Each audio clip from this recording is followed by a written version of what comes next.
नमस्कार. शहाद्यात 38 लाखाहून अधिक रकमेची फसवणूक.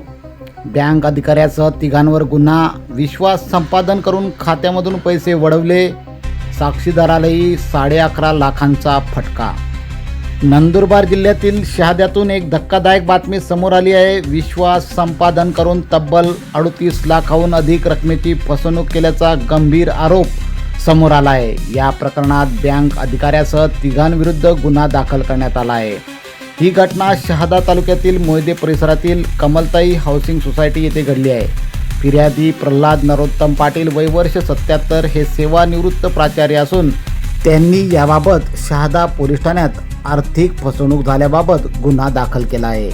तक्रारीनुसार HDFC बँक शहादा येथे कार्यरत ग्राहक संबंध व्यवस्थापक अमित अनिल पालोदकर याने अनिकेत महाजन आणि आदर्श भालेराव यांच्या संगनमताने नियोजित कट रचला. आरोपींनी फिर्यादी व त्यांच्या कुटुंबियांचा विश्वास संपादन करून त्यांच्या बँक खात्यामधून वेळोवेळी पैसे वळवले.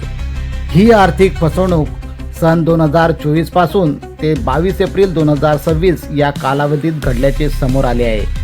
या आर्थिक फसवणुकीत आरोपींनी फिर्यादींची दिशाभूल करून एकूण 38,20,248 इतकी रक्कम स्वतःच्या खात्यामध्ये वर्ग केल्याचे उघड झाले आहे. तसेच या प्रकरणातील साक्षीदार सखाराम दुर्लभ पाटील, राहणार शामविहार, जुना मोयदा रोड, शहादा यांच्याही खात्यातून 11,30,000 रुपये इतकी रक्कम फसवणुकीने काढून घेतल्याचे तक्रारीत नमूद करण्यात आले आहे.